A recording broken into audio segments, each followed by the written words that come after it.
Et en cette fin d'année, nous vous proposons de revenir sur les événements qui ont marqué l'actualité en 2023. Ce soir, nous revenons sur l'affaire Tiphaine Véron et ses derniers rebondissements. On va en parler avec vous, Damien Véron. Bonsoir. Vous êtes le frère de Tiphaine, disparu il y a 5 ans et demi au Japon, dans la ville de Nikko. Je vous propose qu'on regarde ensemble un résumé des derniers volets de l'affaire, signé Jérôme Villain, et on en parle juste après.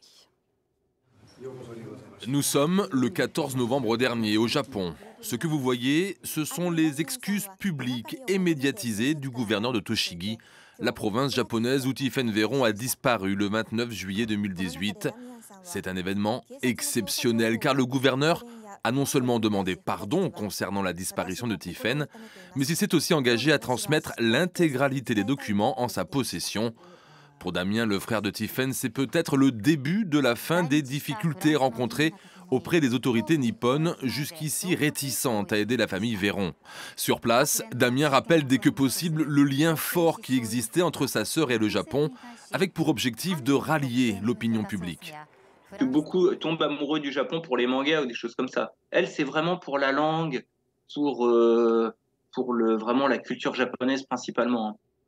Tiphaine a un amour incroyable du Japon. Ça aurait été bien de découvrir le Japon avec elle. Et du coup, on l'a découvert, le Japon, en la recherchant. Ce dernier voyage au Japon intervient alors que l'ONU a sommé cette année le pays du soleil levant à tout faire pour faciliter l'enquête sur la disparition de Tiphaine. Une année 2023 qui aura également vu le dossier Tiphaine Véron transmis au pôle judiciaire de Nanterre, spécialisé dans les affaires non élucidées. Un dossier défendu par Corinne Herman, avocate spécialiste, elle aussi, des cold cases. Pour l'instant, on se concentre sur l'enquête française et le pôle va évidemment reprendre ce dossier, le relire, chercher toutes les expertises qui peuvent être réalisées, remettre tout dans l'ordre et se projeter plus fort qu'un juge peut-être ne pourrait le faire en province, avec des moyens différents, à la fois financiers mais techniques aussi et d'enquête. Cette année 2023 aura donc permis plusieurs choses: mettre les Japonais au pied du mur, rendre possible une collaboration judiciaire entre la France et le Japon. Tout ça pour préserver l'espoir de retrouver enfin Tiphaine, disparue depuis maintenant 5 ans et demi. Damien Véron, qu'est-ce que ces avancées représentent pour vous ? Ça concrétise pratiquement plus de 5 ans de combat, puisque là, on l'a vu dans le sujet, l'opinion japonaise nous a rejoints, ce qui a conduit le gouverneur à nous recevoir et donc à publiquement s'exprimer en faveur d'une coopération. Et en expliquant, en s'excusant publiquement, cela veut dire que tout n'a pas été fait comme il aurait dû être fait dès le départ. Donc c'est une grande nouvelle. Ouais. Alors parmi les événements de cette année, la prise en charge du dossier de la disparition de votre sœur par le pôle Cold Case de Nanterre, qu'est-ce que ça va changer concrètement dans l'enquête ? Tout simplement, il va y avoir une enquête qui va être menée avec des juges d'instruction qui vont enquêter sur des choses qui n'ont jamais été faites en France, tout d'abord, notamment la valise de Tiphaine qui va être expertisée. Ça n'avait jamais été le cas jusqu'à présent. Et puis surtout, c'est des juges qui ont l'intention d'aller au Japon. Et donc c'est important parce qu'on voit avec la pression qui a été mise sur le Japon, il y a peu de chances qu'ils refusent cette coopération. Donc ça, c'est une grande nouvelle aussi qui se dessine.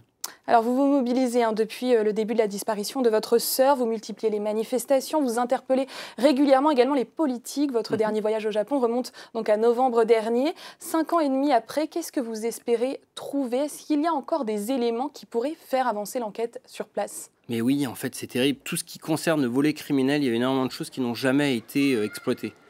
Il y a eu du sang probablement qui a été découvert dans la chambre de Tiphaine avec des traces de luminol. Il n'y a jamais eu de rapport qui ont été communiqués à la justice française. Donc, on peut les exploiter encore aujourd'hui, ces traces de sang ? Alors, on a pu constater en allant sur place que la chambre de Tiphaine n'avait pas été restaurée ou que ce sont exactement les mêmes supports. Donc, oui, selon les experts qui nous ont conseillé, il est possible encore de faire des prélèvements ou en tout cas déjà de savoir ce qui a vraiment été fait, puisque jusqu'à présent, les Japonais n'ont pas donné les rapports d'enquête. Donc déjà ça. Puis après, il y a eu d'autres faits divers, des corps trouvés, des corps démembrés découverts. Il faut qu'on puisse faire un lien avec tous ces cas terribles qui ont été découverts à Nikko. Peut-être qu'il y a un lien avec Tiphaine. Quelles sont les prochaines échéances pour vous ? Alors il y a plusieurs échéances, parce qu'il y a aussi l'ONU qui nous a rejoints dans notre combat et qui a demandé à ce que le Japon enquête. On a aussi nos enquêteurs privés. Donc l'année 2024, il va y avoir évidemment, on l'espère, le déplacement des juges français qui vont aller à Nikko. Donc c'est important. Les demandes de l'ONU qui continuent. Et puis nos enquêteurs privés qui continuent à travailler. Donc on espère qu'avec cet élan donné, que le Japon va finir par soit enquêter, soit coopérer, ou soit peut-être enfin retrouver Tiphaine. Et vous, de votre côté, vous avez prévu de nouvelles manifestations? Vous avez prévu encore un voyage au Japon, peut-être? Qu'est-ce que vous allez faire? L'objectif, c'est de coordonner notre prochain voyage avec la justice française. Donc évidemment, on ne va pas suivre non plus les juges à la salle. Mais le but, c'est d'être dans le même environnement, puisqu'on a nos enquêteurs privés qui peuvent expliquer ce qu'ils ont fait, nos avocats japonais, Corinne Herman, qui a un rôle indispensable. Donc vraiment, le but, c'est qu'on soit tous ensemble et que ce travail d'équipe nous permette de retrouver Tiphaine. Eh bien, on suivra bien évidemment ce dossier en 2024. Merci beaucoup, Damien Véron, d'avoir accepté notre invitation.